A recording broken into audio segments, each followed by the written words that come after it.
All right, guys, welcome back. I've been looking at this one. I've been looking forward to this one for a good while. Jude and I have had this one in the books, I think, for at least a couple weeks. Yeah. And Jude is a high-level entrepreneur. He's doing a lot of things inside of Sub 2 as well as in Dealmaker Protege, which is really, I think, what kind of linked us up was he saw that I entered Dealmaker Protege too. So Jude, why don't you just kind of kick us off, give us like a brief intro, kind of where you are, what you're doing, what you're working on, what kind of big projects you got. Okay. Yeah. So I've been a part of Sub 2 for about 2.5 years. Probably like a lot of people that get into Sub 2, right? You see all these different things that you can jump into, and it's hard to get traction if you're not really focused on where you want to go. And that was where, when I first got into it, it was like wholesale. I'm going to wholesale. I'm going to wholesale. So I started JVing with people, and I didn't do anything crazy. But I own a couple restaurants up here in Idaho as well. So for me, um, once we started our second restaurant, it kind of pulled me out of Sub 2 a little bit, and wasn't able to get back into it and really focus on it until about 6 months later. So kind of bounced around a little bit. And then once I got back into it, I had started doing Turo, and then realizing, oh man, you can seller finance and do Sub 2 cars. So started snagging those to build out that Turo business. And then after that got built out, we started working on RVs. We've done a couple RV transactions as well. We actually sold one of the RVs to a Sub 2 student, helped Derek Barton snag his first RV, which I think he's actually trying to get rid of right now. But yeah, so went from that creative cars, RVs, and then realizing that I didn't have a ton of time to focus so much on real estate. And I guess going back a little bit, I never truly loved the wholesale thing. I didn't ever want to own single family homes. I watched my parents run. I think they have 6 rentals, and my mom's always running around like crazy. And said, "All right, that's not for me." And I think it was back in October, maybe September of last year. I finally was like, what am I doing? I've been an entrepreneur for 11 years now. I've been running my own businesses for that long. Why am I not going after businesses like this creatively? And I had already kind of built out the Turo thing, thinking, oh, I'm going to grow this thing, but I never really had any passion or love for it. It was just one of those next stepping stones, right? To to jump into something different. And so then I started doing some lending on. We actually did a couple fix and flips out in Florida. We're waiting on one of the last ones to get done with that. And then was like, man, I should figure out how to do some gator lending to people, and then just focus strictly on business buying, and investing in a multifamily or going after multifamily opportunities. Yeah, so that's kind of where I'm at right now. I really made the transition, I want to say early last year, where I was like, okay, no more shiny object syndrome. I'm not going to be bouncing around anymore. This is where I'm going to focus. This is where like I felt my path was meant to be. Yeah, so joined Protege earlier this year, got into that. Um, and then just really have tried to dial in and focus on the business buying side. Joined up with Crystal Amos, Shane Thompson, and then AJ, and I'm going to butcher his name. It's like Guerrero or something like that. But we formed a team, that they kind of handle the underwriting. I'm the one that gets to make all the phone calls and talk to brokers and sellers and uh, help structure businesses. So that's kind of our main focus right now and where we're at. And then the multifamily side, I do have partners, and I have people that can take down that stuff. So it's just finding the right deal for that and looking to invest into it. But that's kind of where I'm at right now with things. Yeah, man, that's awesome. What got you in the restaurants in the first place anyway? Because like we had a family business years ago. We used to vend for restaurants, and I vend for restaurants now, but restaurants is probably like one of the toughest industries I think to like break into and also to be profitable in. Yeah, 100%. So when you look at businesses, any you look at like Carl Allen, Cody Sanchez, any of those guys, they will straight up tell you no restaurants, no hotels. The reason for that is because of the amount of staff you have to have.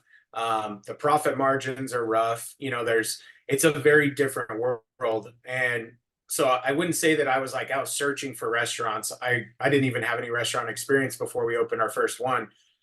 It was more of a phone call. I got a phone call from a buddy, and he's like, "Hey, you want to open a pizza place?" And I'm like, what?" So we decided to do it. I think what intrigued me about it was I've kind of been doing my own thing for so long, but it was more so it was a drive-through pizza concept. So that was kind of where I was like, all right, I'm interested in hearing about this. So we actually moved back to Boise. I spent 2 years kind of dialing in recipes, dough recipes, figuring out what our brand was going to be. And then we jumped into it and we opened our first one almost 6 years ago. It's a little tiny 500 square foot building, drive through, walk up only, but we serve New York style pizza. We do a couple pasta items, sub stuff like that. And then we just opened our second one about a year and a half ago. So I don't know that there was really anything that I was like, ooh, can't wait to get in the restaurant world, but it was more so just a phone call and an opportunity that kind of opened me to the idea of it. So You know what I find funny is I find that's what happens a lot in food service is you're just kind of like, oh, okay, cool. It's a phone call and opportunity away. Cause I yeah, started an e-commerce brand where we did that. We were shipping barbecue related products for 2 years.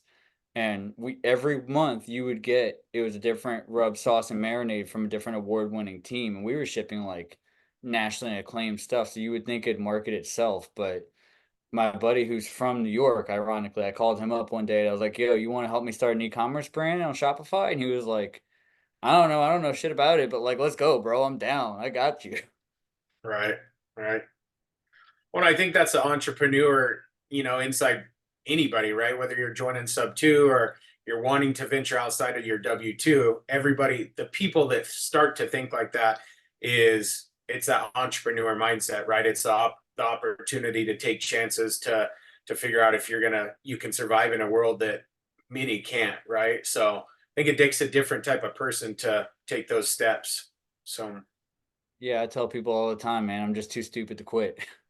Because you really do, like, you have to be built for like I think it was Hormozy says that the difference between champions and normal people is that champions are broken because champions just don't have an off switch.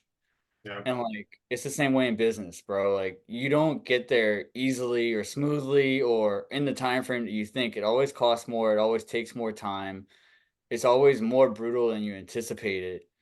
Um and I would say probably buying businesses is kind of the same way too, right? Like, Oh yeah, some and you want to have some sort of experience. Not saying you have to have experience, right? You look at like Cody Sanchez's model, and it's very much like, hey, you want to buy a business that either you can run that's got good cash flow. Where we look at bigger businesses because we want to be able to come in with some structure already in place. But a lot of those, I mean, those opportunities are great opportunities for people to step outside of that W two and become their own boss. Um, and I think there's so many opportunities out there. I mean, there's over like 2 million businesses or something for sale.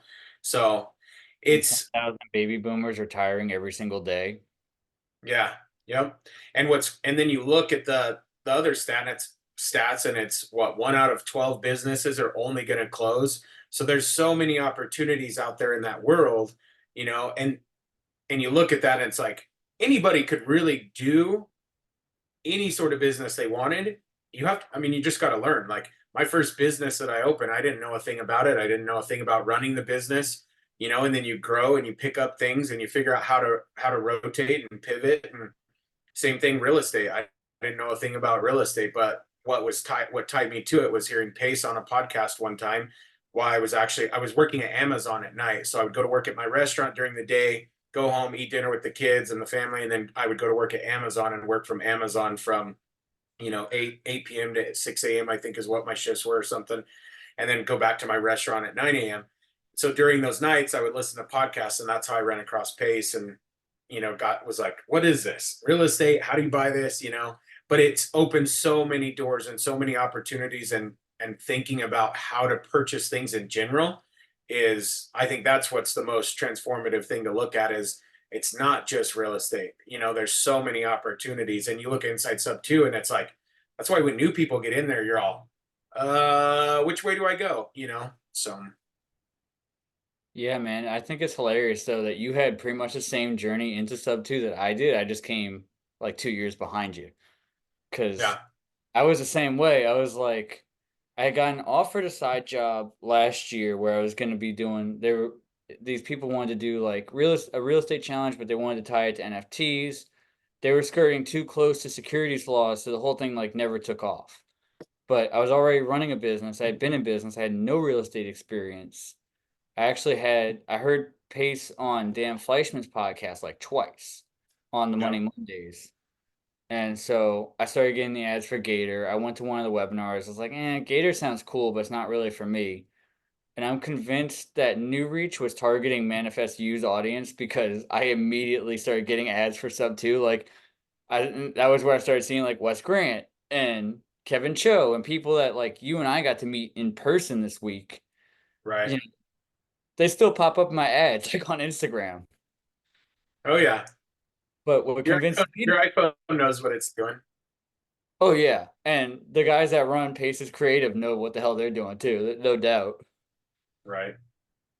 But I got in because of Zero Down. That was what convinced me to join. Like you said, I didn't really have any interest in single family homes. I went through the Pace Method course. I learned how to do it. I know how to comp and how to buy single families, but it's like that's not really my passion. The passion was the businesses, the multifamily, the vehicles, doing cool, doing those kinds of things. Doing the weird shit is what I tell people.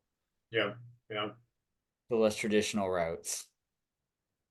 Well, and I think it gives people an opportunity to look at going outside of the W-2 and creating their own, their own entrepreneur journey. And not everyone's is going to be the same. I mean, how many of us have thought like, oh, entrepreneur, this can be great. I get to set my own schedule and do my own thing and this and that.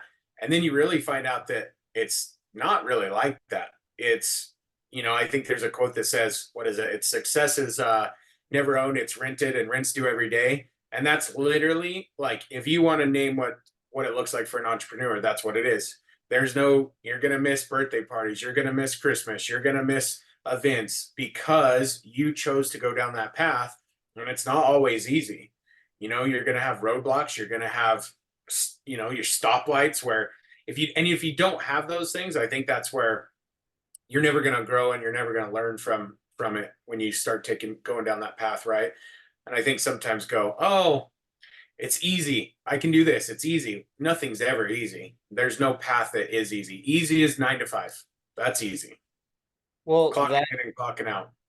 that and I think it's just poorly managed expectations, right? Like everybody thinks that like you just go start your business and all your friends and family, they're going to support you, they're going to love you, they're going to buy from you, they're going to do all these things and you're going to be able to work 4 hours a day and you're going to make like 10 grand a day and it's going to be awesome and you're just going to live cushy for the rest of your life. Yeah.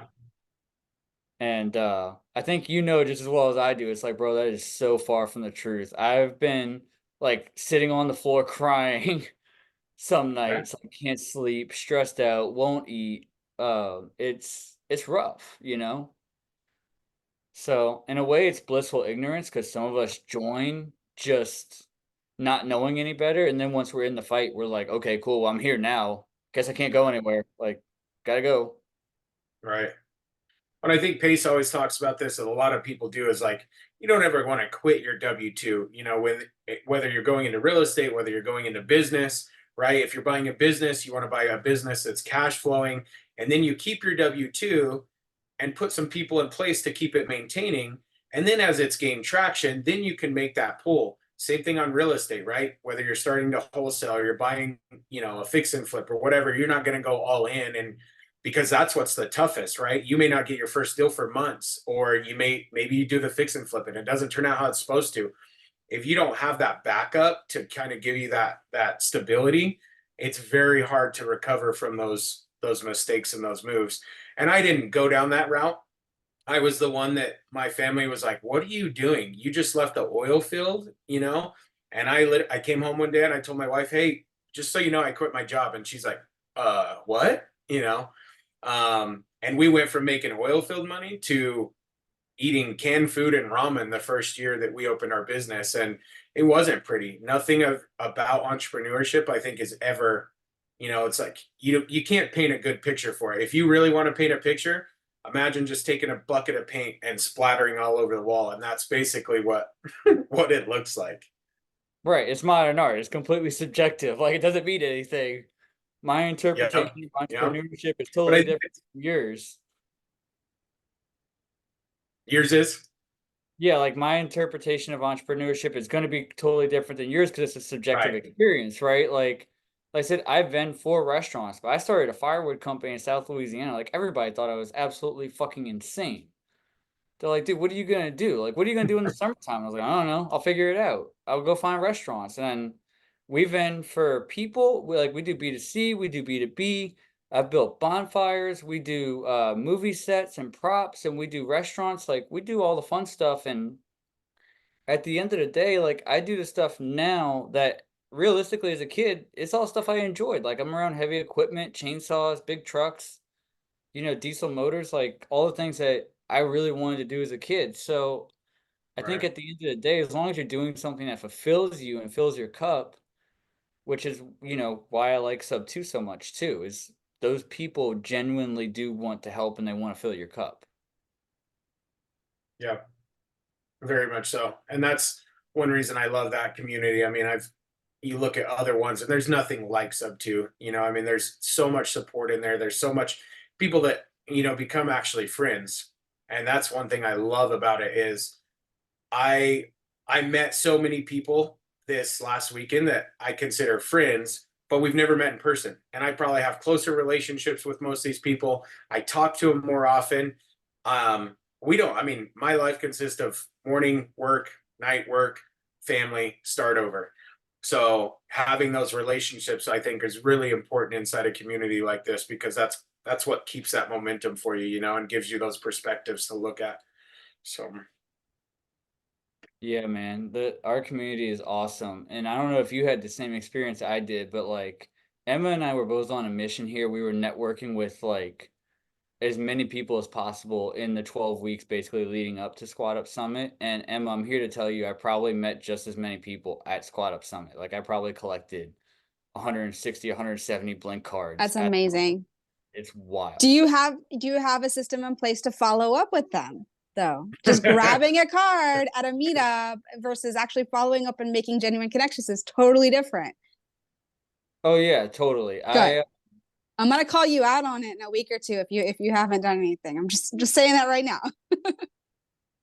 Well, you know what else it did was it helped us find more guests for this. So this Awesome. is now booked out. I've got guest speakers through the middle of June. So yeah, Woo, anybody that woo. come on, they're like, because I invited Brie Fleshner to do it too, and she was like, "I'm looking at your calendar. You don't have any availability." I was like, "Oh, you got to go over to June." But well, I guess that's those baby steps. That's where as you make those connections, you bring people in, right? That grows, but it takes time. So, Judah, should we gush on Squad Up Summit a little bit? Because I mean, it was awesome. I think out of the people we have in there, most of them were not there. I know Elena was there. I got the chance to give her a hug in the restaurant. But like, what did you think? What was your experience while we were there? kind of like we were talking about. I think for me, would I go again to the next one? 100%. And not so much for not that Pace didn't put on a wonderful event, but I went knowing that I wanted to make connections. I wanted to hug people that I haven't, ever got to see in person. I wanted to be able to talk and have conversations over lunch and dinner. And there were some great nuggets inside everything. But if you're going like expecting, these speakers and this stuff, that is not what I would say Squad Up's about, right? It's truly, if you look at the meaning of what Squad Up is meant to be, it's to squad up with other people.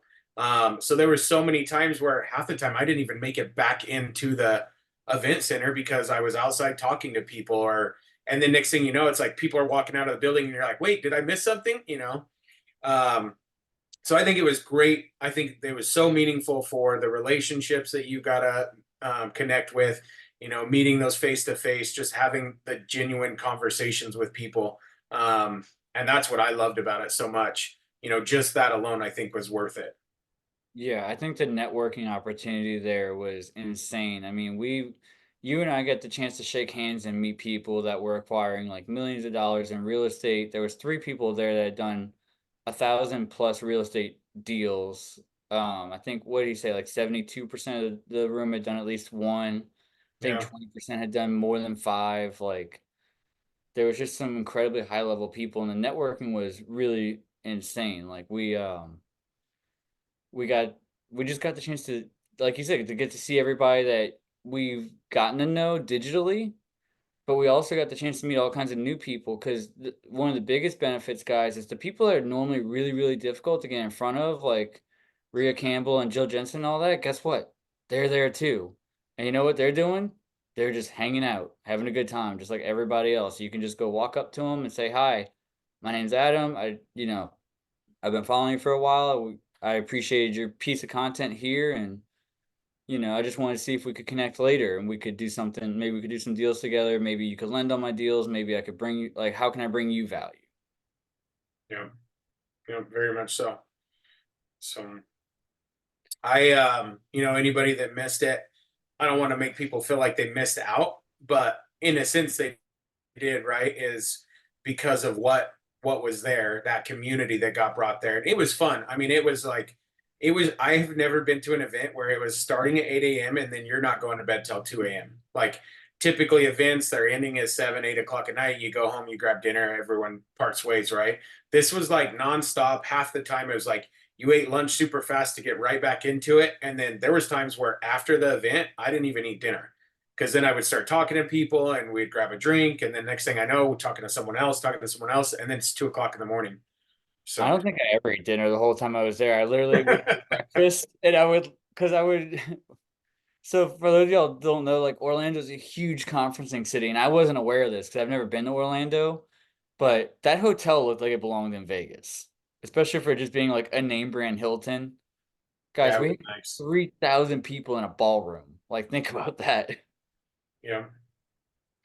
So it was wild. We like would Yeah. show up at 8:30 in the morning. Like Judah said, there's a coffee shop. Okay, cool. Just go run to the coffee shop inside the hotel, grab you like a muffin, some coffee, go downstairs. You can't even make it to the doors before you find somebody that you know or somebody that wants to know you, which was the other good thing too. Like we had these little banners, and it allowed you to put all of your avatars on your lanyards. So it was free marketing. And what I was telling people is like the best way to get me to want to come up to you is to tell me what you do. And there were a couple of people that were like, "Well, I want them to ask me what I do." And it's like, well, that's not quite how this works, right? Like you have to put yourself out there first a little bit. We understand you're here, but are you here with intention or are you here with purpose? I don't know if you Yeah. had that experience too. I didn't get a chance. There was a few people that I think we just magically ran across, bumped into each other, and then that's what started the conversation. But I always like to lead, kind of the conversations, getting to know people. Like, what do you do? How long you been in sub two? Find out a little bit about them. I don't mind hearing, you know, I wasn't. I would say this for me. I wasn't out looking at people's badges, going, "Oh, let me read this. What do you got here?" I was really like, I was just trying to bump into people and meet new faces and connect with people that I hadn't had a chance to, and then listening to their story and where are they at in their journey inside sub two, inside real estate, business buying, whatever it is. So for me, I mean, the badges were cool and being able to see that, but to be honest with you, I couldn't tell you how many I looked at. Probably none, other than joking. Like if you saw somebody with a list like that, you're like, oh, nice. You're just wrapping up the whole community, huh? Yeah. So Pace told Tanisha Epps that she had a scroll because that woman yeah. legitimately did. Like most people had one or two or three, maybe they had this many. Tanisha's went like this. It was like, what the hell, woman? Every opportunity that was on there. Yeah. I swear, if Crystal had that, it'd have been dragging the floor. Right. You and your little pink hair gremlin rolling around the hotel. She's awesome. She's so awesome. She So is. I'm glad we got to connect. And the other thing I'll say about Squad Up too is like there's a lot of people that went for the speakers, but I think they found the intrinsic value that we were talking about earlier. yeah. The only thing that I would also tell people though is because there was one or two people I met that they're like, oh, well, Cody said I can consult for equity. I should go do that. Like, hold on. You had a plan for like 3 months leading up to this event. Like, don't shift your entire perspective and your entire game plan because of a 45-minute speech that you don't know anything about. Yeah. Yeah. Well, that's why they're right. That's why they're speakers. They're so great. Like you listen to Pace talk, you listen to Cody talk, you listen to Cardone talk, right? All these people that are these high level speakers, it's very easy to get caught up into what they're talking about and go. I mean, I saw people, I was joking around with people that have been inside Sub 2 for years and they've got a good game plan and a flow for business. And it's like all of a sudden they're like, ooh, buying a business. Ooh, maybe I should do that. And I'm like, do it after you get your systems and your stuff put in place and then start venturing out and snag stuff. Partner up with people that are in that space. Whether you help, if you have the connections to capital or whatever it is, right? There's ways you can do it without getting this shiny object syndrome and going, that's what I'm going to go after now, when you've already got other stuff that's working for you. I guess let's riff on that for a little bit, Judah. What was your plan then? Because like you said, we all have the tendency to want to get shiny object syndrome, but I know you definitely took a lot of nuggets from it because you were active, you were paying attention, taking notes. So how do you plan on implementing those nuggets without derailing? Well, for me, like I said, I look back at my journey and where I've been, and even going back to before the Sub 2 thing, right? Is I've been doing business for so long, like that's what I've wanted to do. So I look at events like this, and I wouldn't say that there was anything that like caused me to derail because I already know my purpose, right? I know my plan, I know what I want to do.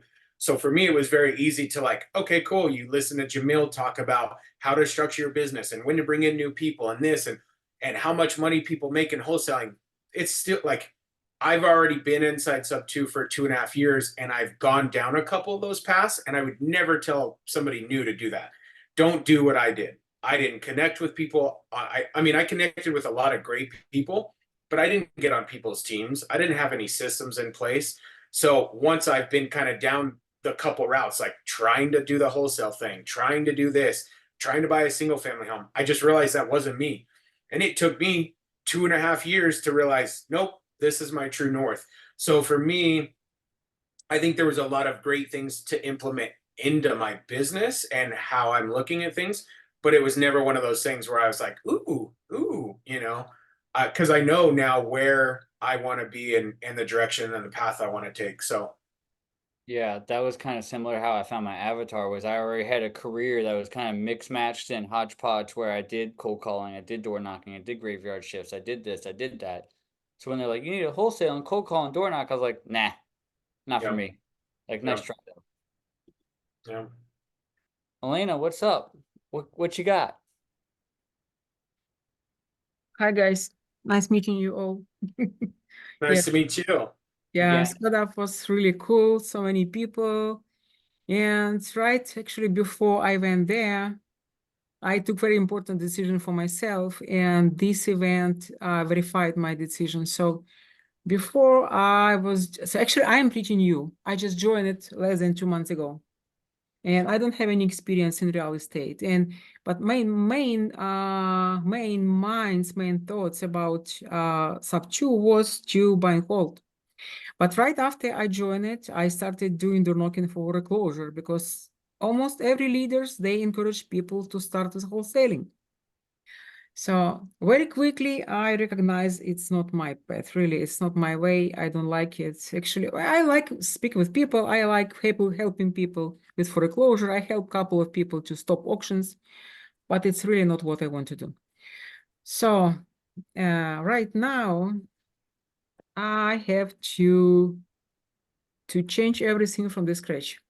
I know what I want. I know my by box. I know markets what I want to do, but it's crazy. So first, I need to find my visionary because I'm 100% integrator. I know how to build tactical stuff, but I don't see whole picture like a strategical person. So I'm not visionary. And it really puts me in big struggle, in big challenge, because to understand how to move,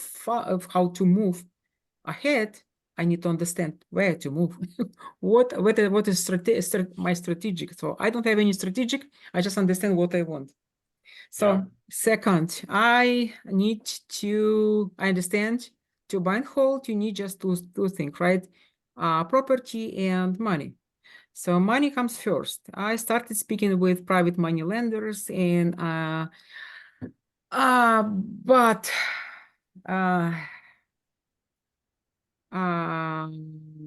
I just got stuck because maybe it's my set of mind, my mindset, but I'm strongly believe I have no idea how to really build connection with private money because I don't have experience, right?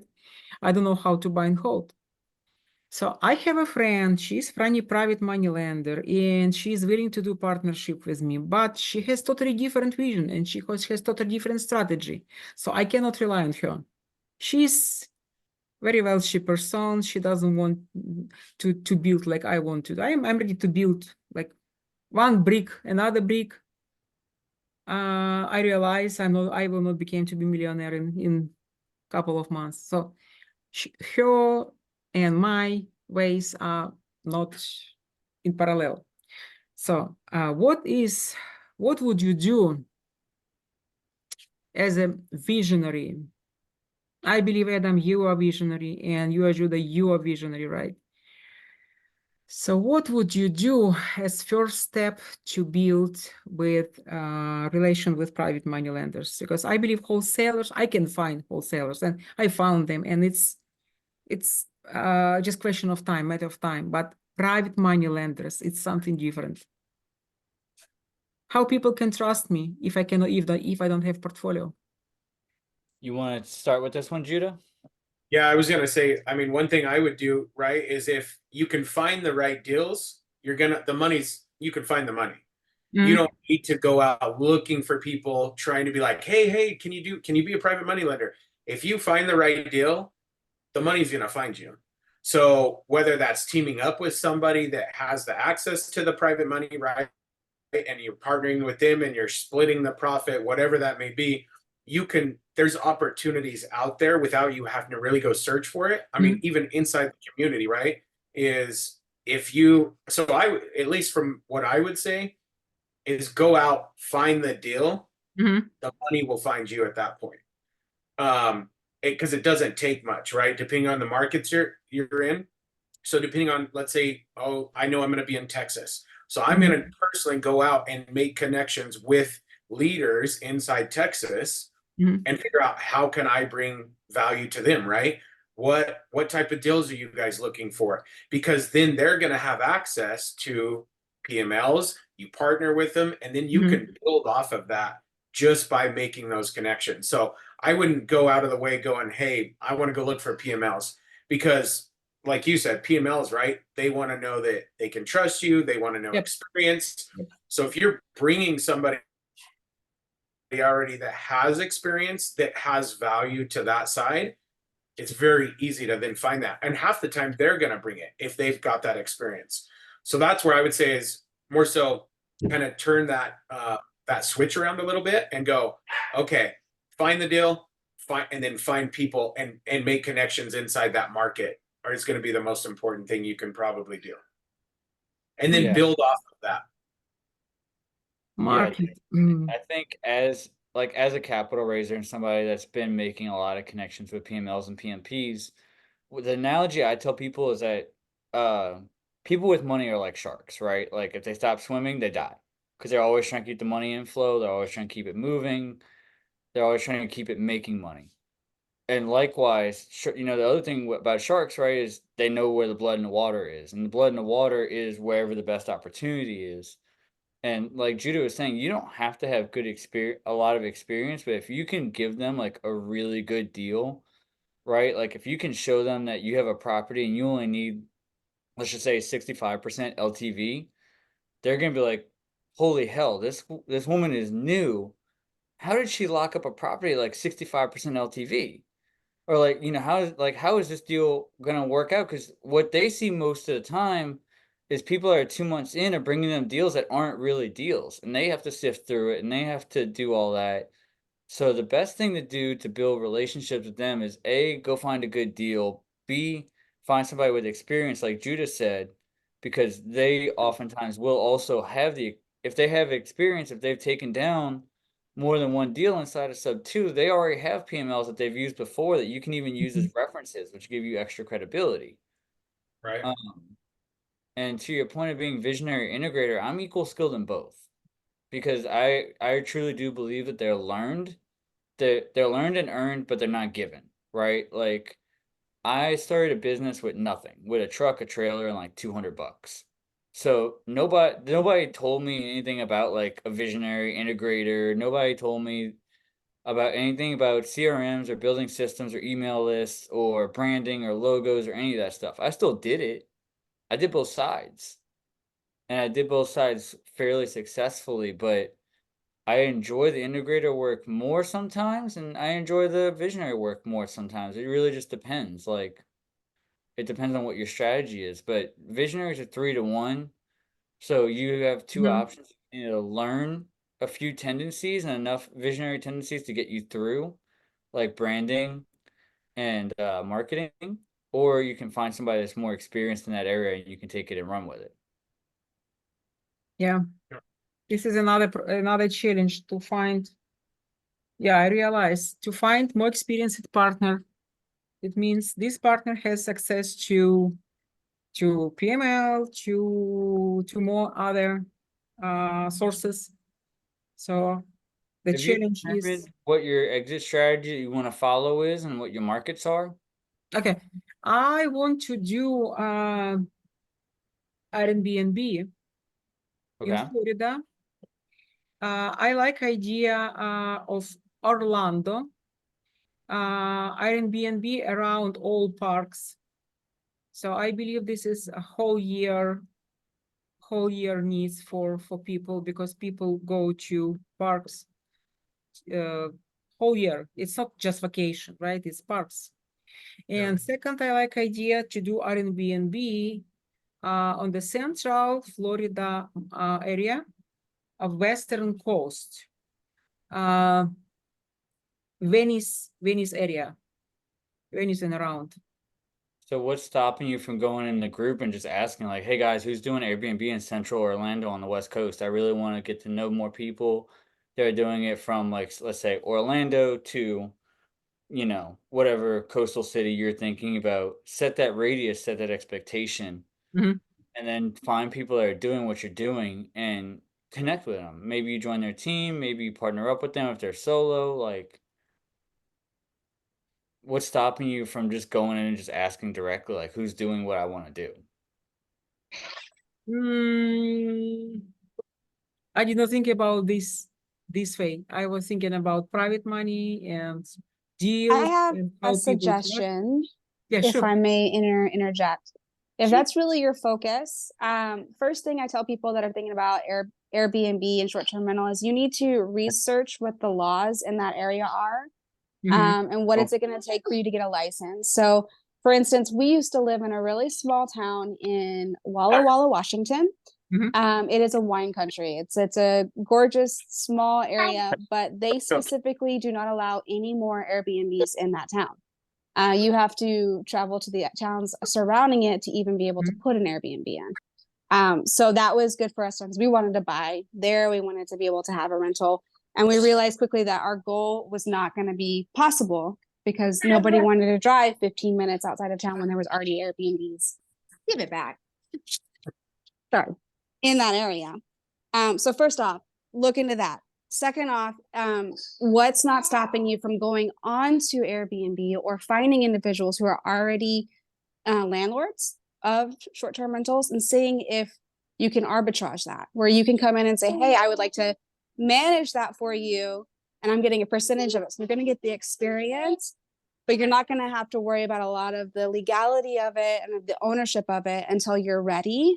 That's also going to give you the door into that, being able to purchase that from them if they're retired or they're just wanting to offload the property. It's already up and running. It already has guests coming in, and you can just sweep right in there and take it from them instead of having to set one up all on your own. So that's something to also think about if you're specifically looking in those areas that are already booming with that Airbnb kind of setup. Yeah, thank you so much. Yeah. Yeah, and I think like what Emma was saying too is, you know, partnering up with people that are in that space already is going to be, I mean, that's where then you arbitrage it out or whatever it may be. I mean, I know plenty of people that have made businesses out of that. And like she was saying too, researching that area because Florida is starting to get super strict on what they're doing with STR stuff.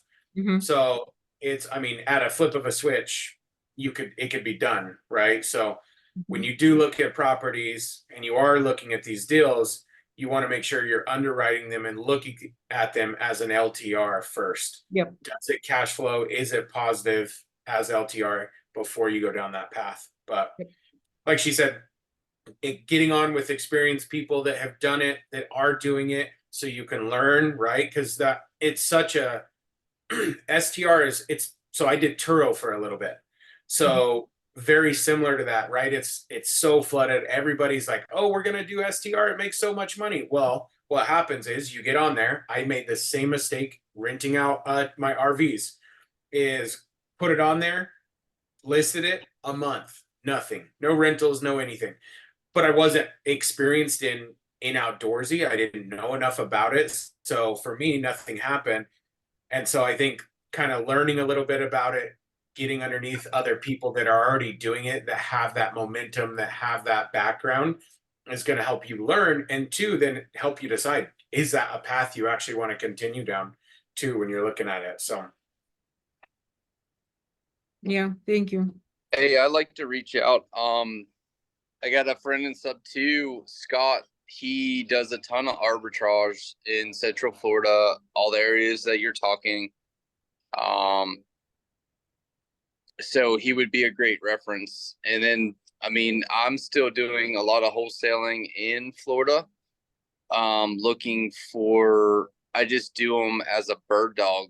I bird dog other people's deals because I don't have time to cold call or anything like that. But I work for investment firms that are buying.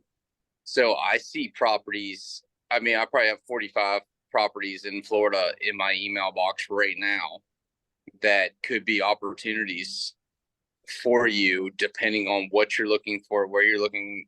I mean, I focus in like Fort Myers, Tampa, Orlando, Jacksonville, or some of the main markets. But I mean, I have properties from wholesalers blast me every single day. So get in touch with me. I can hook you up with a couple people. If you're looking in Florida, then we can find ways to work together. That's what I love to do, is help people. Yeah, thank you so much, Andrew. I'll post my phone number, or you can post your phone number. Let's keep in touch, please. Yeah, and I think that's the main thing is you're just gonna have to find people that are already doing it and kind of get the state of the union from them too. Like Judah said, like find out what's going on and what where you think it's gonna like where is it gonna go from here, right? Because most of the people that have been doing Airbnb for a long time and doing STR, they have a pretty good instinct as to where it's gonna go if they've been doing it for several years. They might be able to tell you that, nah, man, I don't think STR is going to be around much longer, so we're already making ulterior motives or ulterior plans. We have, everything's underwritten as LTR. Maybe we're thinking about switching to midterm rentals, whatever that is. So I would definitely say find more people that are doing it. And like Emma said, maybe start as arbitrage first and then move into just buying and holding them. Yeah. Yeah, thank you so much. Maybe. Thank you. Good deal.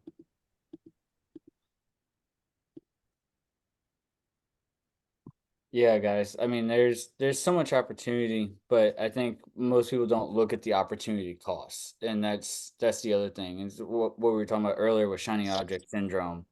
No, we need to cook. We need to cook. STR looks super attractive because of the cash flow that it provides, but We played in dirt piles. like Judah was saying, We fished at the lake. like Judah was saying, it it can get turned off at any moment. I know at least here in our local market, um, at least here in our local market, STR has gotten rewritten and rezoned and restructured and redistributed so many different times. It's a little bit ridiculous. So, because New Orleans has changed up a lot. I mean, when it came out at first, and that's how most things are, guys. I was a pedicabber before I started my business. So we were working in the French Quarter, and Uber had just come out, or Uber had just come to us, I should say. And this is 2016, 2017. The mayor's cousin was actually running the Uber Louisiana, so he got very favorable terms. The Uber came in, they were undercutting the market, and I saw that my career path was going to go away eventually. Even though we had a different niche, we had a different avatar, we knew what we were looking for, and people weren't paying us because it was economical. They were paying us because it was sightseeing. So yeah, things can change at any time. Anything that's brand new in the market is gonna come under more regulations. Um, and that's just how it is. Yeah.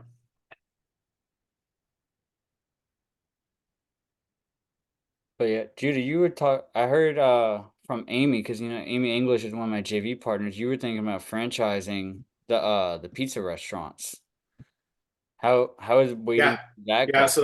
So so we actually started those. I don't know if you've ever looked at the branding or anything, but we spent the money to build the brand behind that, knowing that that's what we wanted to do. I think really I want to get a couple more under management under us before we start franchising. It's something we talk about all the time.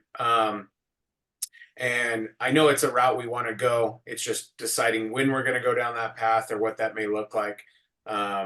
But we built those knowing that that's kind of the path we want to take. So So let me ask you this then. What goes into the difference in branding between, like, if I'm just starting a local small mom and pop business to branding with intentionality for franchising? so it's going to be what catches the eye, right? Is your normal, I don't know, Joe Schmo's pizza, right? Just a very simple logo. You walk in, it's very plain boxes. Maybe it has their logo on it. There's nothing, it just looks like a normal pizza place, right? But you go into other places, right? Your Domino's, your Little Caesars, your Papa John's, Mountain Mike's, all these places, very specific on their branding, their logos, how they build out every location, right? You're in that space. So that was kind of what we did with this. We knew, okay, if we're going to brand it, we got to brand it so that people recognize it, because that's your biggest thing that you need when you are expanding, right? And growing, is that brand recognition. So we knew that logos were super important. What it looked like was super important, right? We wanted to make sure it was noticeable. Had great color to it. And that we spent a lot of money on that in the beginning when we did that, knowing that that's what we wanted to do. So like we have this big artwork that sits on our wall. It's got all of our logos on it. So eventually we're going to make like kids menus out of it, so that kids, while they're sitting there and hanging out with their parents, they can color it. There's tic-tac-toe and different things like that on it.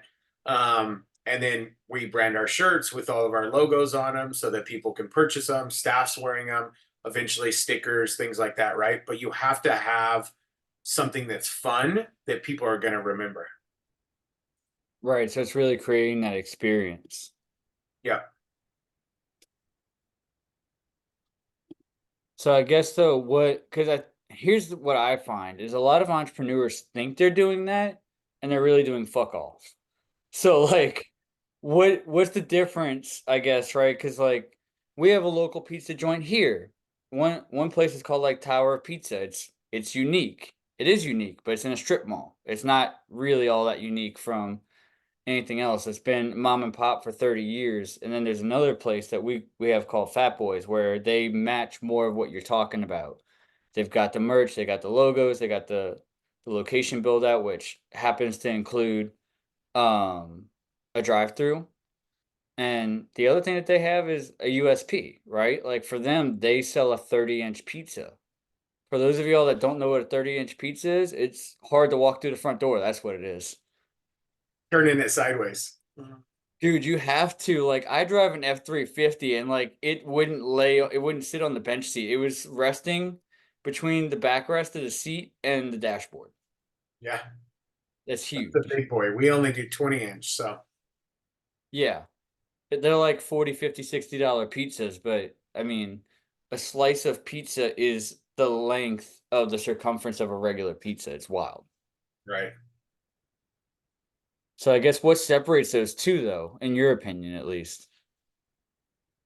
I think kind of going back to what I was saying is you go to restaurants, right? You can tell a franchise versus a mom and pop store. It's how it's presented, it's its consistency, it's its product offering, right?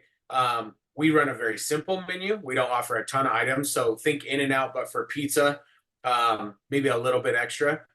But the way we built our systems and processes were so that as we grow, it makes it very easy to train for somebody that wanted to franchise it.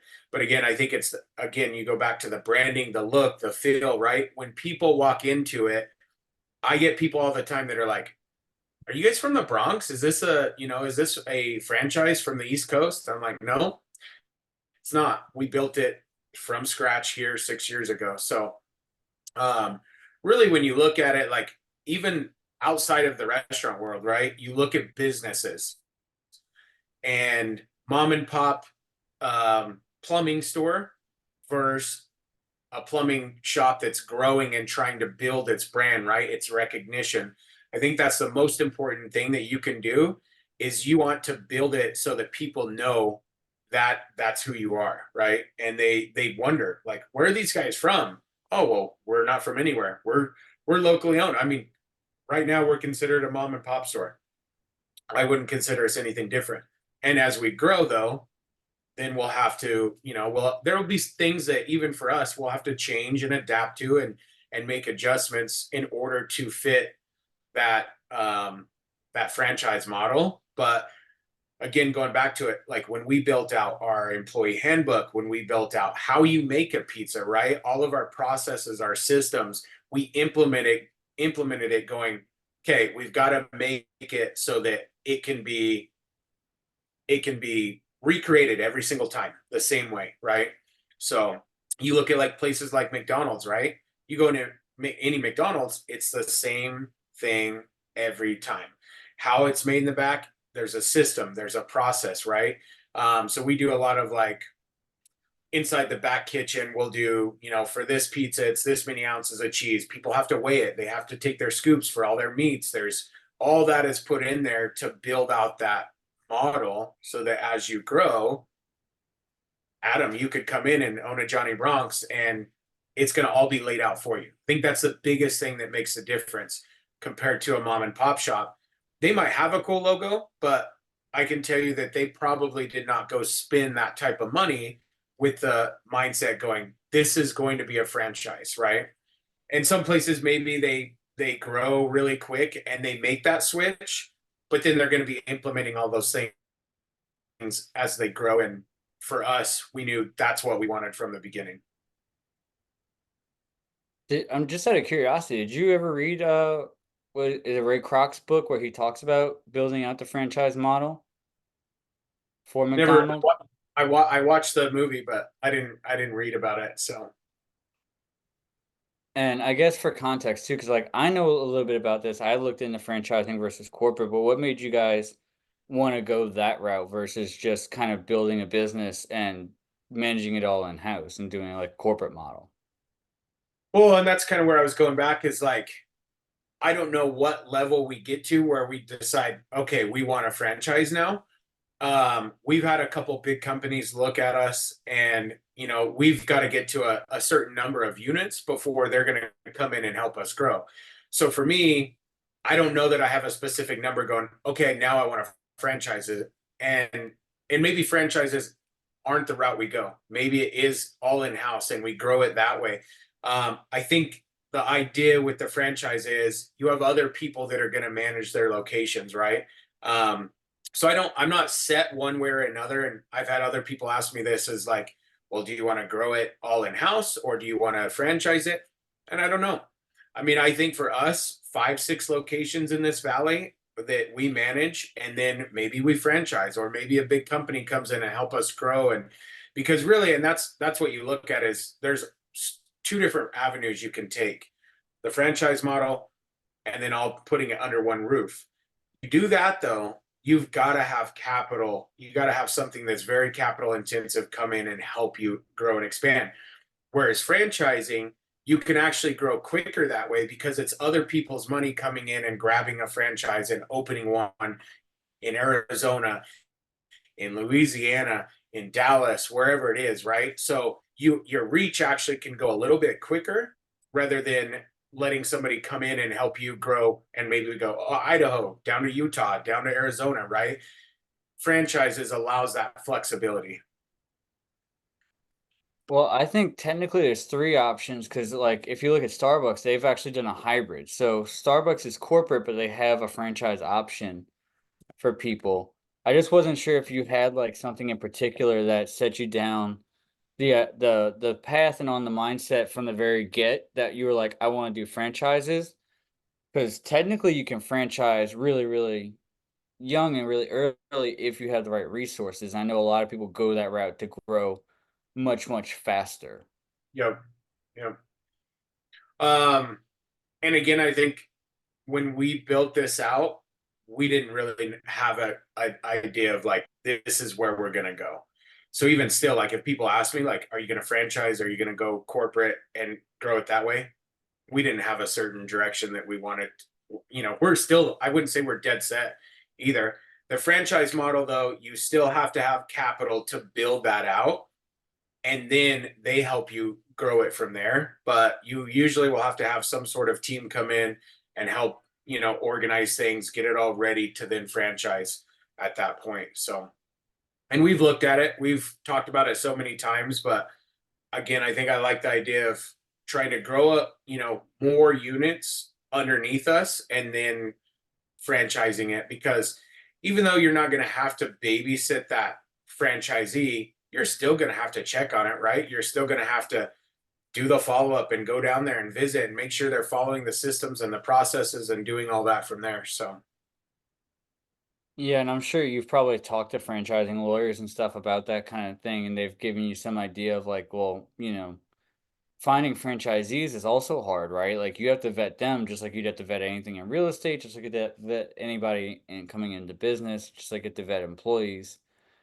So I guess what are some of the core tenets that you look for, whether it's in real estate with your JV partners, or if even if I wanted to come in as a franchisee or anybody you work with in general, really? so we haven't dialed in, I would say, that exact scenario of what we would want, but you like look at companies like Chick-fil-A, right? They're very strict with, I think it's like 4% is what they'll accept. It might be somewhere around that range of what they'll accept for a franchisee. There's a certain amount of capital, a certain amount of liquid assets you have to have in order for that. You have to work for them for a certain amount of time. I mean, there's so many things that you take into consideration, right? And I would say that would be very similar for us, right? As, are you going to be working in the business? Because people can come in with money, right, and start it, but are they going to care as much as somebody who wants to come in and invest their capital into it and work in that business to then build managers, put them in place, and grow them like their baby? So again, we haven't dialed in like these are the specifics, but I would say I'm going to be very like, it's an interview process, like you were saying. There's work inside just getting the franchisees, and you're not going to accept every single person, right? You're going to want to know what their experience is like. Do they have backup funds if something happens? Because there was times when we started our business, I didn't get a paycheck. We had to pay payroll, right? So that was more important. We had to pay bills. So there was weeks where I didn't get that. And not saying that that's going to be the case for franchisees, but you want to make sure they have the backup and the resources to continue to let it grow as it starts out. Yeah, and I think the one thing that Chick-fil-A does too that's really powerful is you have to actually work in a restaurant as a manager for a certain length of time to even be considered. I think it's a year or 2 years. Yep. I think Dutch Bros does the same thing. I don't know if you're familiar with Dutch Bros. Vaguely. Panda does the same thing. Yeah. Yeah. Panda Panda, Express. I heard Jimmy John's does. There's a lot of people. I But guess like Panda has only internal franchising. Like you have to keep it within house. You can't. It's not like you work for them, but you have to like. It's really interesting their concept. I just thought I'd show interesting. I think you look at it and what is Sub 2 known for, right? It's culture, it's community. It's the same thing when you're franchising. You want to make sure that they understand the culture, that they understand the value, that they understand the vision behind what you're doing before you just let them go at it, right? So that's even things that we've talked about, like, do we sponsor, employees and staff that have worked with us for a while and let them take on opportunities to go run franchises and basically, do a seller finance scenario on their own franchise where they can come in and you get a 30-year-old kid or 28-year-old kid that wants to go run his own franchise and you can help them do that. So I Yeah, I think, heard that's what Andy Frisella does inside of supplement superstores. yeah, He does it that way. Like if you've been a manager for him for X amount of years or however many time, if you display these leadership qualities, then he'll offer it to you on seller finance and you can start your own store. right. Yep. I think that's really important because otherwise, you can get lost in what your goals are with the business and with the company if you don't have some of those guidelines set into place so that people understand your business. Like, I wouldn't say, hey, Adam, come on over here and open a franchise, even though you don't know a thing about me. Oh, your logos look cool, your pizza's good. That's great. But what is the inside of the business like? I think is really the important thing. Like, I don't have to deal with a ton of turnover. And I think that says a lot about who we are as a company, the culture that we create. I mean, I have kids that are like, they call me Papa Juju. So it's literally like That's I've built awesome. those I'm gonna start calling you relationships. Papa Juju now. I'll switch my Facebook. Oh wait, no, you're not supposed to do that. It's got to be my name. Supposed to. But I mean, I guess let's hammer on that a little bit, Judah. Like, what are you doing to build that culture in your companies now? Because, like you said, I think that's something that most people miss, regardless of the company, right? Whether it's e-commerce, whether it's brick and mortar, whether it's products, whether it's services, whether it's information. Most people don't have a culture. Business coaching groups that I was in before don't. They have a culture, but it's not a good culture, and that's I think is the default. Is if you don't, you always have a culture, but if you don't build it intentionally, then you just have a shit one by default. Yeah, yeah.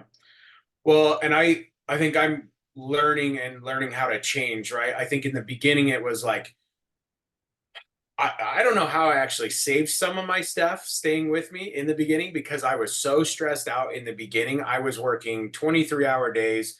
I would go home, shower, sleep for 45 minutes, get back up and start over. And I did that for, I don't know, 2 or 3 months. And then I went into the Amazon gig. So I got really lucky in the beginning. I think a lot of people knew I cared about them. I think that's the most important thing that you can do, right? I think the mistake I made in the beginning was you've got to separate the business and your relationship with your staff, right? I think I love too much. And I don't remember, it was someone at Aspire said, too much love doesn't give any accountability, and too much accountability doesn't give any love. So you've got to find that balance. And that's even something, I mean, 6 years in, I'm now kind of realizing like, okay, I've had people take advantage of my love.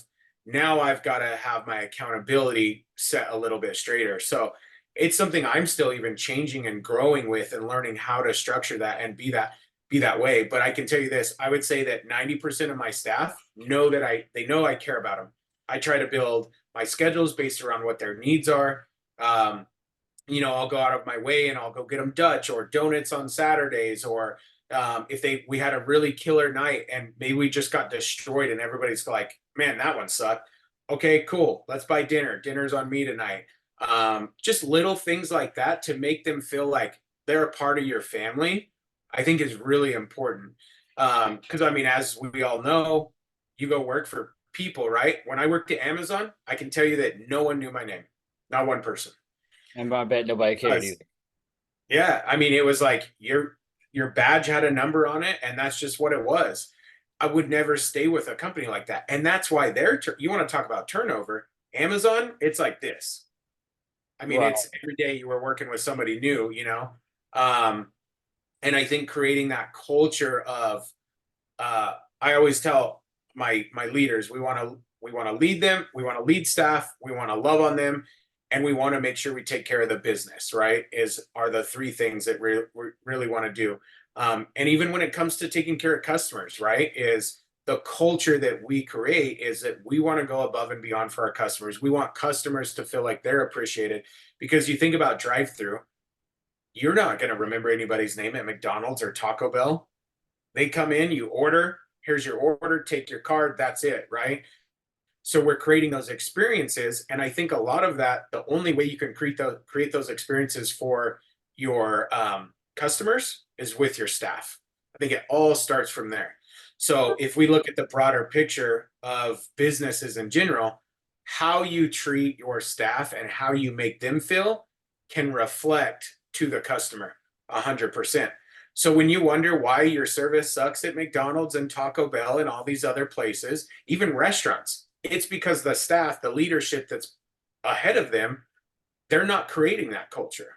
They're not giving those kids the respect for them to want to, or the love to enjoy their job.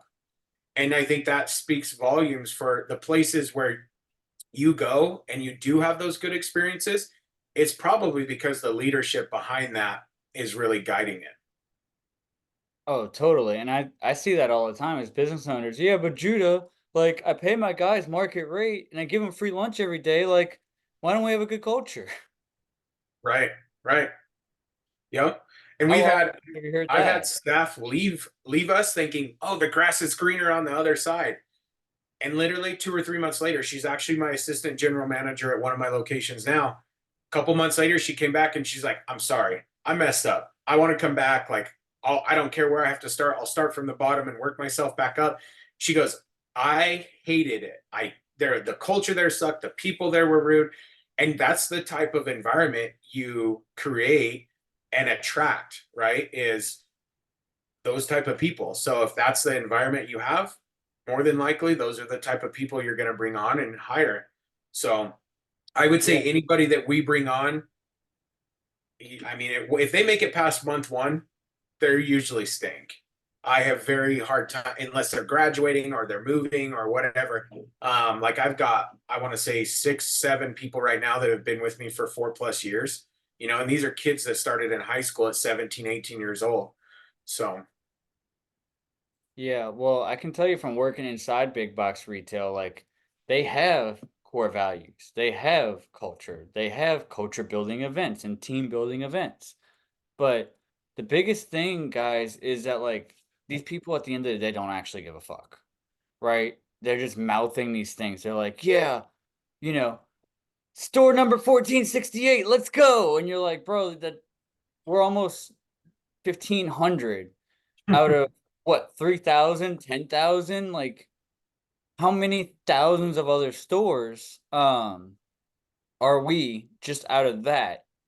And like you said, there's nitpicking, there's bickering, there's arguing, and I think what it comes down to is people just have to understand, like you're saying, there's accountability and there's love, and I can love you all day long, but at the end of the day, we're on a mission, and sometimes you just have to be clear, set boundaries and expectations. Like, hey, bro, I don't appreciate that you did that. We gotta get back on track. You know, you're missing your KPIs. Maybe something's going on at home. I understand, but how are we gonna yeah, resolve this? yep, yep. And having those clear, and that's where I feel like I've probably slacked off in the past is like I'll have those conversations, but I'm not super hard on kids. And I think I've realized like I've got to be a little bit tougher on some of these kids in order for them to understand like, hey, we've still got to run a business, right? It's not always going to be fun and games. It's we're going to have these hard conversations and go, nope, this is what we have to change. We got to fix this. your KPIs aren't hitting. Here's why. Here's where we got to fix. You know, what's again, I think a lot of it will come down to the culture too of your staff members really pushing a lot of that stuff for you too. So if you are giving that balance of accountability and that love to people, they're going to in return give it to people below them as well. Yeah, and I guess you find that like once you have good management in place and they understand the culture, it eventually does breed itself and the people hold themselves accountable Yeah. over time. Yeah. And there's so many speakers that talk about the negativity, right? Is as soon as that starts to come around, you've got to nip it in the butt. Like no questions asked, can't be there. We're currently dealing with something like that right now where I'm going to have a hard conversation with someone that's been with me for a really long time because all of a sudden it's Judah doesn't care about me. No one, he doesn't care about anyone. And it's starting to infect other people. I don't like it here. I want to go work somewhere else. This sucks, whatever it is. If you don't fix that right away, it's like a cancer cell. I mean, it'll just attach itself to other people. And next thing you know, you've lost 4 people like that. So, Oh, totally. And I'm sure you probably would agree with this too, but it's like those people, especially once they get that way, there's usually no fixing them. Once in a while, you can get somebody to snap out of it. But if all they do is come in and bitch and bitch and bitch, and they're like you said, like Judy doesn't care about me, the managers don't care about me, nobody cares about me. I'm just over here just not making enough money, and my life sucks because I can't pay my rent. It's like, well, sorry, man. I want to help you. Maybe I want to give you more hours. Maybe I want to increase your tips. Maybe I can give you a small cash advance or something, but I can't help you if you don't help yourself. yeah. Yeah.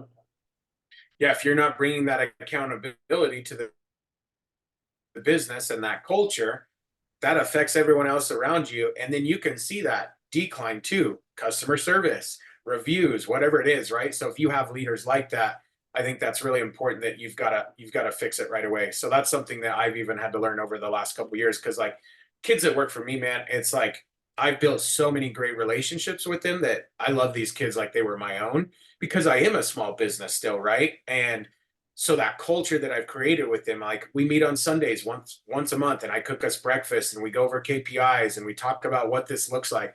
We're going to start doing hikes now that the weather's warm. So creating that environment, you have to keep it alive.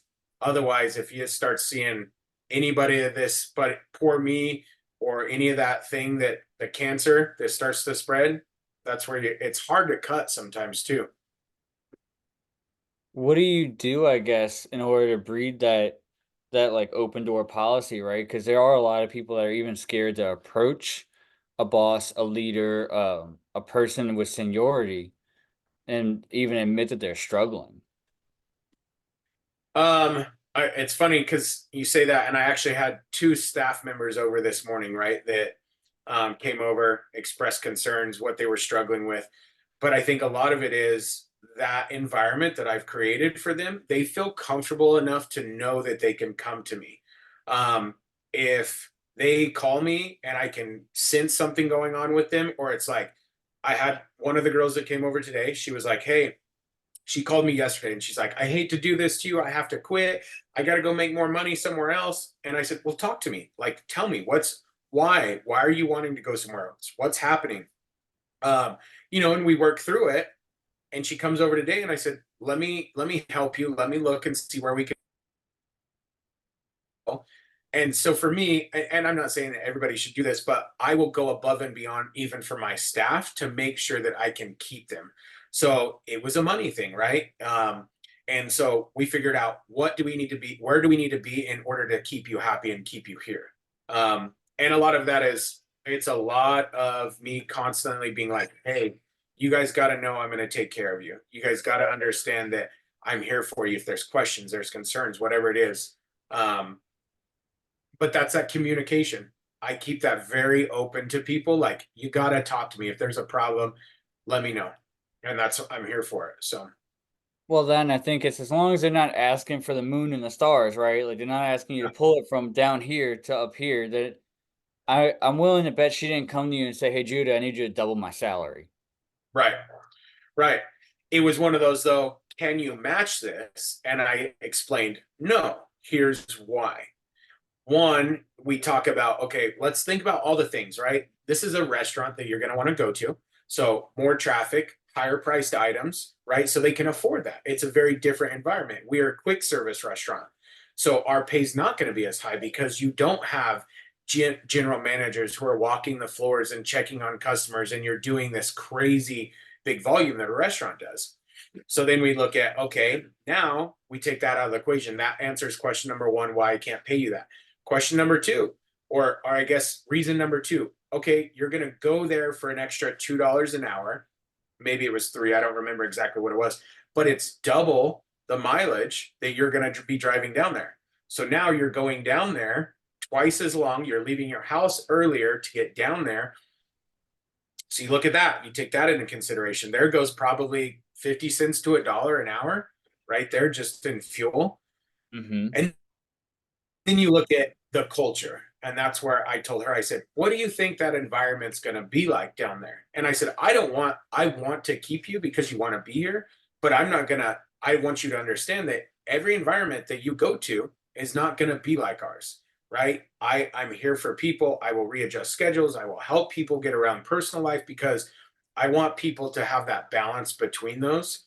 And so that was kind of some of those saving graces where she goes, all right, I'm not going anywhere. I want to stay. I want to figure out how to make this work. So we talked about, the next 30 days, what can we do to grow and be able to get another raise to bump us in pay? What does that look like? And setting up a game plan for that.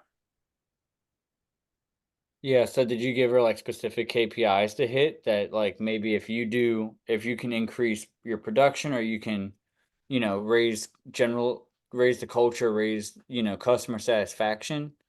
Like how did you measure that? So she's one of our leaders already right now. So we already have the KPIs in place and kind of what she has to focus on. A lot of her is like customer service experience, making sure orders are going out properly and correct. So creating that environment. For her, I said, hey, some expectations. I want to see you in the next 30 days be able to run the shop. So I want you to be able to learn how to, get faster on pizza, make pizza, put the pizza in. So setting the standard of like, you look at some of my bigger leaders, they can run my shop. They can work anywhere in the business and they can basically run it with their eyes closed. So I told her for the next 30 days, that's what I want your focus to be on, is to work with some of those other leaders, learning how to stretch dough, how to build pizzas quicker, and being in that area more consistent so that one, somebody calls out, guess what? You can come in and run it. As we grow or we franchise, if you want to help run them, you can do that. So not for me, it wasn't specific KPIs for her. It was more of a what can you do in the environment? Here's where we need to be in order to get paid this. Yeah, so you taught her how to add more value to the company. Yeah. Because if she can add more value to the company, you can add more value back to her. Yep. What's some of the things you're doing to kind of keep like, because I find that standards at the end of the day are really just consistency and discipline. So what are some of the things that you do to kind of, because it's right. I find they're all building blocks. You have consistency, you have discipline. Those two build into culture. Culture builds or into standards, and standards build into culture. So I guess what are you doing from the bottom level to build the other tiers? So for us, we have lists created that people have to follow, and to help close and give that consistency. So these lists are done every single night. It's our closing list. They have to go through and sign off every one saying that they did it, and then a lead has to sign off on it that they accomplished it. Now, if we come in the next day and something's not done, we have some ways that either will pull, whether it's tips, and we'll spread it to the people that had to actually do their work. So the standard is met, like, hey, this is where you guys got to be in order to, as a team, right? And building that environment going, hey, we are all one team. We all want to help each other. If you don't finish something, that's okay. but we've got to know so that other people can pick up that slack. I would 10 times rather go, hey, I wasn't able to get all my stuff. I really got to go, because we have a lot of kids that work for us that are in high school and stuff like that. So, so building that bottom level, the list is one of our main things. And you go back to the franchise model, right? I want to be able to hand Adam over a franchise that has all this stuff in place, so that you go, well, how do they know what to do at the end of the night? This is what we do, and we go through every section in our shop has these set in place, and then it creates the standard for who we are, and that a lot comes from the leaders, right? So as a new business, we're only 6 years old.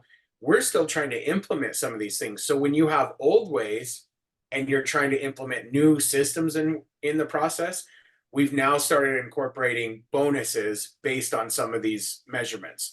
If the completion list is above this percentage, if the completion on time list is done, it needs to stay above this percentage. And then you go into labor and food costs. And then we look at these and we go, okay, now we bonus staff based on those numbers.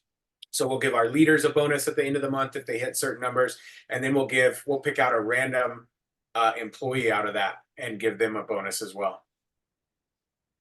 That makes sense. So ultimately, it comes down to basically incentives and consequences. Because what I see in a lot of food services and a lot of hospitality is they have checklists and they have all those things, but they usually do them half-ass, and then it goes from one shift to the next. The next shift comes in, they're bitching, they're whining, they're crying. Oh well, you know, so and so over here, they just didn't do their list, or they didn't do it well enough. I got to come in now. I got to clean up their mess. I got to do this and I got to do that. So I wasn't sure, but that kind of answers it, right? Like, so you're doing bonus structures, and I'm sure there's probably like outlined and detailed consequences as well, as if they don't do it and they don't tell anybody and they don't communicate. Yep, yep. And they get a couple chances before they leave the shop, right? Our leads will go to them and say, "Hey, read me off your list. This is confirming that you did all this. So you're going to read it through me. It's clicked off. I'm going to sign off on it for you and say, "Okay, so this is all done, right?" And you know that if it's not, your tips are going to get pulled and they're going to get dispersed into the team that has to pick up the slack, because it has to be done. Like, there's so many things on that list, like, that you can't skip, because it is part of the next day. They can then cause your opener, like, oh, I didn't clean the glass on the windows. That's a customer experience. I didn't wipe off the tables. I didn't put date dots on the back on this, or whatever it may be. And those are all things that can affect the business, that can affect other staff, so they know that these are the requirements, these are the standards. If I don't meet them, this is what happens. And I think that's where you look at a lot of restaurants, business in general, is we're in this environment right now where the expectations of pay is here, and the expectations of what people are going to do for work is down here. So they want this pay with this work. So trying to figure out how to balance those two, I think for us is like, that's why we do the tip structure the way we do it, is because it allows us to go, work, pay goes hand in hand. Mm-hmm. Less work, less pay. So if you want to be up here, then these are the requirements that you have to meet. And my thing is, I'm not shy of giving people raises, because I want to see them grow. My goal is for younger generations to have the opportunities to lead businesses at young ages. One of my last guys that he actually stepping down, he is 21 years old. He was my assistant general manager. He started with me when he was 17. So I always wanted to build him up into a kid that is running his own shop. I was shooting for before 24. He's unfortunately not going to make it with us that long. But the goal is to create these opportunities for these kids so that they aren't just job hopping, right? Until they're figuring out what they want to do. Giving them an opportunity to create something different for their path without going, I don't know what I want to go to school for. What's that? Because most people, they have no clue what they want to do.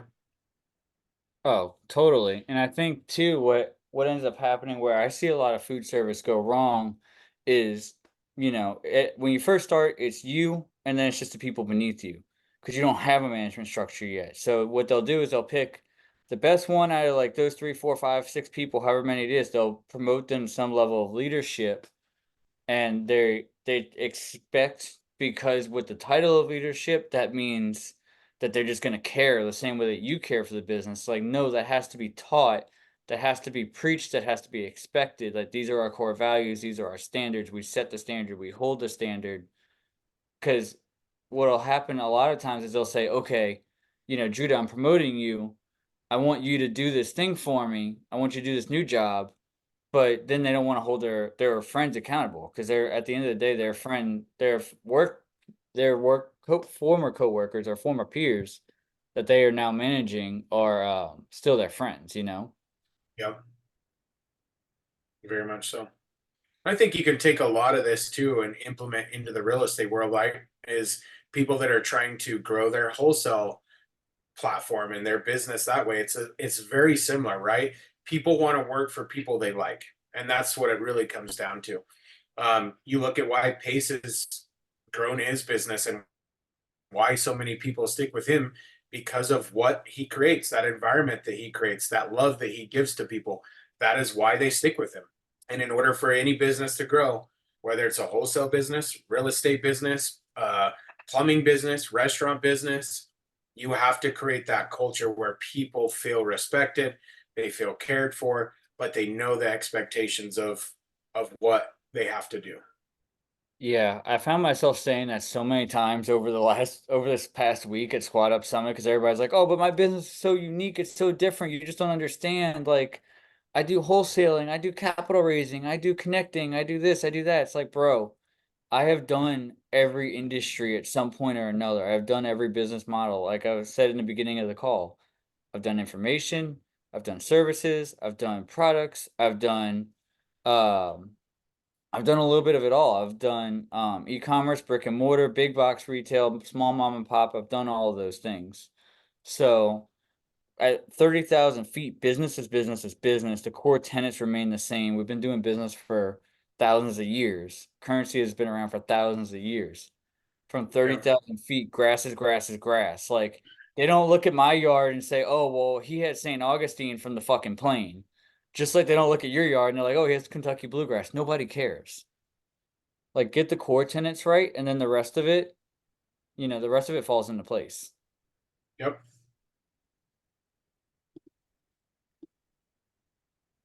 But yeah, man, I mean, I think that's cool. I think you're setting the standard for your leadership now, and I think that's only going to continue to blossom, like, as you guys grow into more locations. Yeah, that's the hope, right? Well, I mean, look at it like this, bro. Most restaurants don't even make it past one, and if they're lucky, they make it two or three. So 6 years in, and you've got two, and you're working on a third, I heard. Yeah, yeah, shooting. We're trying to find the next best location, but yeah, going for 3. Yeah. So, I mean, I think you're on it, bro. I think you've got a whole lot going here. I think you're gonna continue to crush it as y'all move forward, and I'm excited just to go sit down and have some pizza with you. Yeah, you gotta come see me. It's starting to warm up now. I know I won't get bogged down by snow up there for forever. We're lucky. It doesn't snow here a ton, and when it does, it's usually melted by like noon. So If y'all don't have some kind of potato pizza up there, I'm gonna be disappointed. I'll make you a potato pizza. I'll make you one. Just saying, because it's Idaho, bro. Like, y'all gotta have something with potatoes in it. There's a lot of pizza places. So I run my specials once a month, so we rotate them out every single month, so they're always different. So like today or this month has been a chicken bacon ranch. Going into May, Cinco de Mayo, so we're gonna do an elotes pizza, so roasted corn, jalapenos, chorizo, things like that. And then I think in June I'm actually gonna do a potato pizza, so it'll be a white garlic sauce, potatoes, bacon, rosemary, stuff like that. So come visit in June, guys, because there's no snow and there's potato pizza in Idaho. Let's go, baby. I'm Yeah. excited. Bro, you should take one of them over here in Florida. Uh-oh, I think his connectivity is struggling there. Shirag, you there? Can you hear me? Yeah, Yeah, can you hear me? I can Yeah, hear we you now. got you, brother. What you I got? said you should freeze them and then ship them out. You should freeze those pizzas and ship them out. That's I'll not a bad idea. make some little 14-inch ones and do a fast freeze on them. There's a place here that does that. They do like I mean, a lot of rate. companies are starting to. They do A like lot of companies do that when they start to franchise, right? And if it starts becoming, yeah, if it starts becoming big, that's kind of the way for people to tap into their franchise like organically. Yeah.